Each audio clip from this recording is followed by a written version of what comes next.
We are back with Adrienne Lyle on our Premier Minutes, and in this segment we're going to discuss the role of Bob and Debbie McDonald as well as Perry and Peggy Thomas.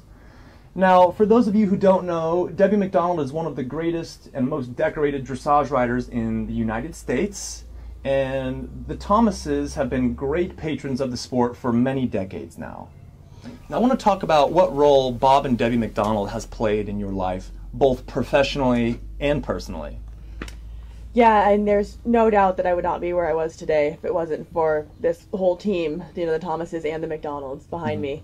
Bob and Debbie were the ones that really stepped up and kind of gave me the chance, to get my foot in the door. I came to Debbie to get some lessons one summer when I was in college with my horse, and I came and I paid for my 2 lessons and was going to go home because that was all I could afford at the time and go back to college. And then they offered me a working student job for the summer. So I was able to work off and then just be immersed in that, world-class dressage training.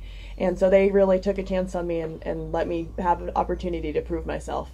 Adrienne, what role has Peggy and Perry Thomas played in your life, both professionally and personally?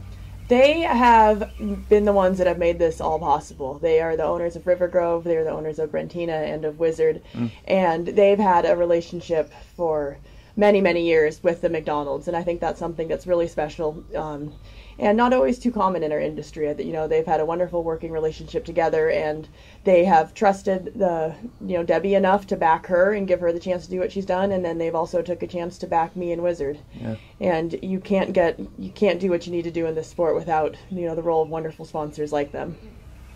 What would you say the greatest lesson that you've learned from Debbie? Well, Debbie's been my idol for years, my role model as a rider and a trainer. I think she's amazing, and the way she just has an innate understanding of horses and the way to approach stuff so that it's always in a positive light, and I just love that way of training. And she's someone, being much smaller stature than me, has taught me really how to ride without strength. She always tells me, if I couldn't get on and ride that horse, then you're not training it right. And so I always keep that in my mind, that you can't ever use strength to get it done in our sport. You've got to figure out a way to make it so that a 5-foot person could get on and ride that horse. And to me, that's what makes dressage so fun and challenging. Well, what about Bob McDonald? What has he taught you? Bob has taught me a ton. He's been invaluable. He pretty much is the manager. He's the man behind the scenes. There's a lot of those, and I don't think they always get the credit they deserve, but he's the business management of the end, and he has taught me the ins and outs of the horse business, what it takes to keep going, and all the behind the scenes stuff that's needed to keep going in this sport. How do you think that Debbie is able to develop and cultivate champion caliber horses as well as riders? I mean, what do you think is perpetuating that? I think she's got a wonderful eye, first of all, for an innate talent in a horse or a rider.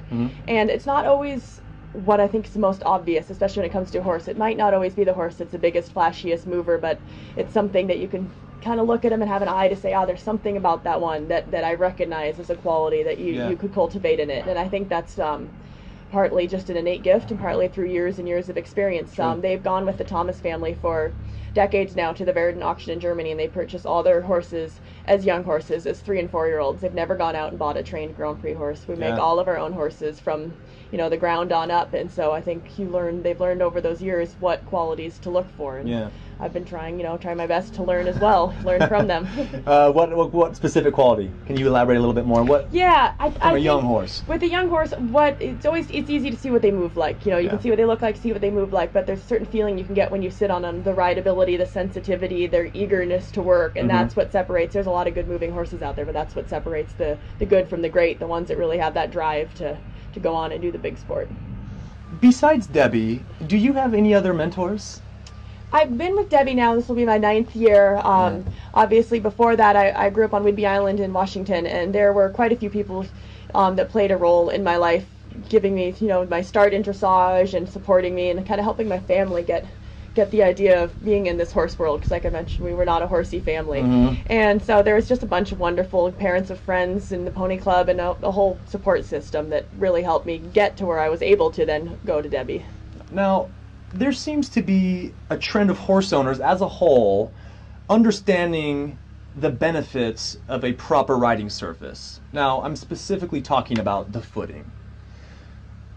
How has the sport progressed through a better understanding of biomechanics?